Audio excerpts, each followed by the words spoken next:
وہ آج تناور درخت بن چکا. آج بھی اس درخت کو نہیں کاٹیں گے تو پھر اس کی جڑیں پاکستان کی بنیادوں کو کھوکھلا کر دیں گی. اس لیے یہ ہو نہیں سکتا کہ آئین کی رسی سے جو ہمارے ہاتھ بندھے ہیں، جو ریاستی اداروں کو ایک پیج پہ رکھنے کے لیے ریاستی اداروں پر پاکستانی قوم کی جو نظریں، جو غم و غصہ اٹھتا ہے، دیکھتی ہیں نظریں اس طرف، ان کو ہم نے ان تیروں کو اپنے سینے کی طرف کیا، اپنی زبان کو تالا لگا دیا.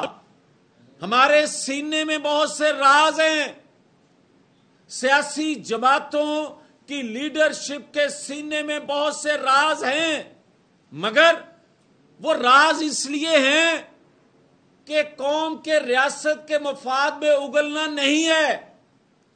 مگر آج ہمیں زبان کھولنا پڑے گی اس لیے کہ میری ریاست، میرا دھرم، میری دھرتی اگر وہ خطرے میں پڑے گی، وہ کسی جانب سے بھی پڑے گی، تو میں نے اس زبان کو جو لگا تالا ہے اس کو کھولوں گا. وہ سینہ جس میں راز ہیں ریاست کے مفاد کے لیے پھر وہ کھولوں گا. اس لیے کہ آج کتنے دن ہو گئے، آج کئی دن گزرنے کے باوجود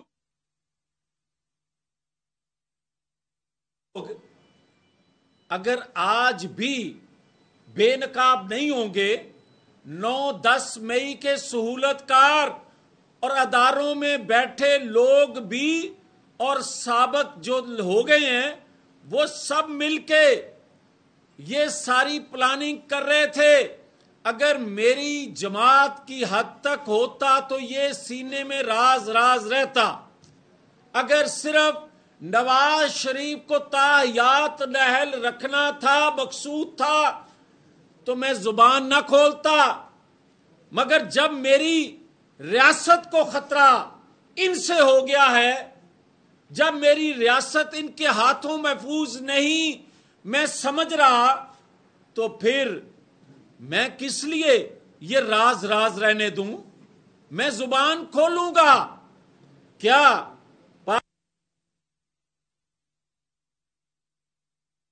کہ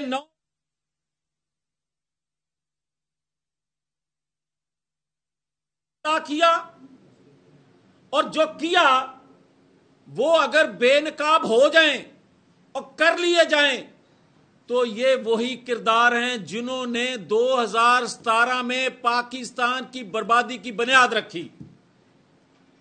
وہ سارے کے سارے بے نقاب ہو جائیں گے.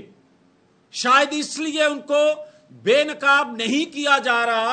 9-10 مئی کے واقعے کے کرداروں کو بے نقاب اداروں میں بیٹھے لوگوں یا ایکس لوگ جو ہیں ان کو کر دیا جاتا. کئی لوگ یہ سوچ رہے ہیں کہ 2017 کے کردار بھی کہیں بے نقاب نہ ہو جائیں. اب کرنا پڑے گا.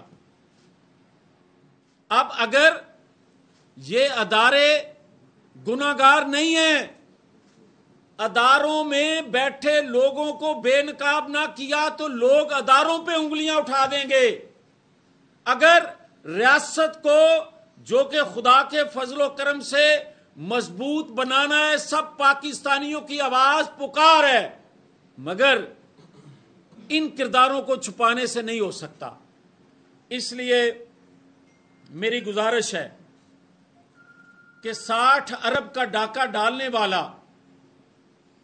اگر اداروں میں بیٹھے لوگ یہ سمجھتے ہیں کہ جس طرح 450 لوگ پاناما میں تھے اور جس کا ذکر پورے افسانے میں نہیں تھا نواز شریف کا، اس کو صرف اس پاناما کی آڑ میں سزا دے دی اور اس میں بھی عالمی قوتوں کے لوگ شامل تھے اور یہاں سے سہولت کاری ہو رہی تھی، ایجنڈا ان کا تھا، جو پاکستان کے اندر سی پیک نہیں دیکھنا چاہتے تھے، جو پاکستان کو ترقی کرتا نہیں دیکھنا چاہتے تھے، ان لوگوں نے سہولت کاری عالمی قوتوں کی۔